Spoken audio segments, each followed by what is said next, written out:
Shalom Elohim, Shalom Elohim kepada saudara-saudari, Shalom Elohim dan salam hormat kepada Roh Bapa Yahweh yang berdiam di dalam wadah Pak Eman Lahagu. Shalom Elohim dan salam hormat kepada Roh Jesus Christ, Pangeran Ilahi yang berdiam di dalam wadah Pak Aditya Nugrahanto. Shalom Elohim dan salam hormat kepada pribadi Roh Kudus yang berdiam di dalam wadah mempelainya yang cantik, indah, dan mempersona, Bunda Fe Hamdani. Shalom Elohim kepada teman-teman dan keluarga yang saya kasihi dalam Tuhan Yesus Kristus.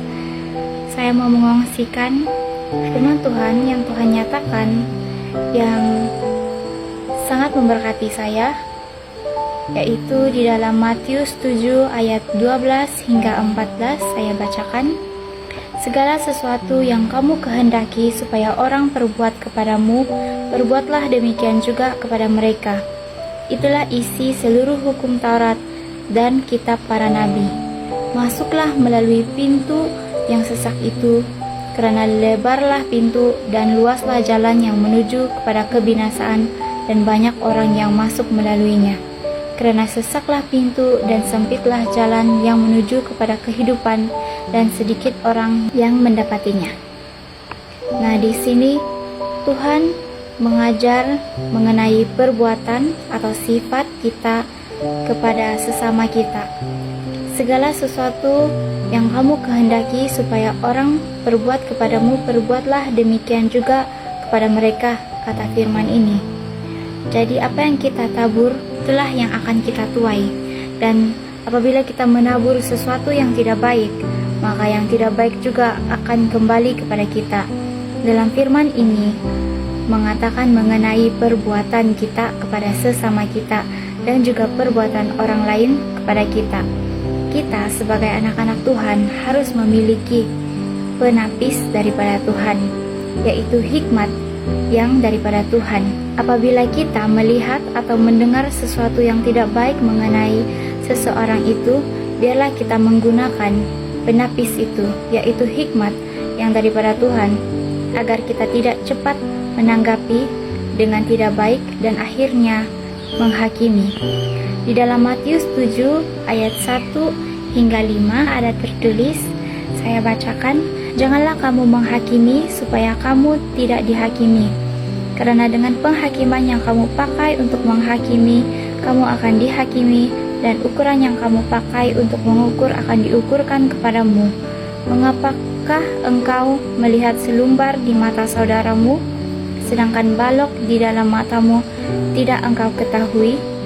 Bagaimanakah engkau dapat berkata kepada saudaramu, biarlah aku mengeluarkan selumbar itu dari matamu, padahal ada balok di dalam matamu? Hai orang munafik, keluarkanlah dahulu balok dari matamu, maka engkau akan melihat dengan jelas untuk mengeluarkan selumbar itu dari mata saudaramu. Kita tahu bahwa manusia tidak ada yang sempurna. Kita adalah manusia debu tanah yang tidak lari daripada dosa.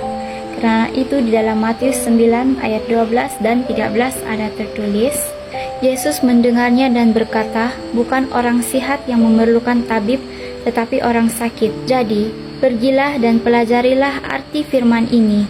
Yang ku kehendaki ialah belas kasihan dan bukan persembahan. Karena aku datang bukan untuk memanggil orang benar, melainkan orang berdosa. Nah, kita sebagai anak-anak Tuhan, berbuatlah kasih terhadap sesama kita, dan biarlah kita miliki hati yang sentiasa mau mengampuni sesama kita, seperti di dalam Matius 6 ayat 14 dan 15. Karena jikalau kamu mengampuni kesalahan orang, Bapamu yang di syurga akan mengampuni kamu juga. Tetapi jikalau kamu tidak mengampuni orang, Bapamu juga tidak akan mengampuni kesalahanmu. Kita mau Tuhan mengampuni dosa-dosa dan kesalahan-kesalahan kita, maka kita harus mengampuni kesalahan orang.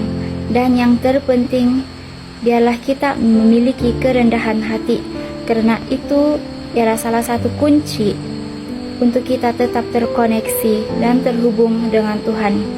Pentingnya kita menjaga kekudusan bait Allah, yaitu kita untuk mempersiapkan diri kita agar pada waktunya tiba nanti kita didapati tidak bercacat celah di hadapan Tuhan.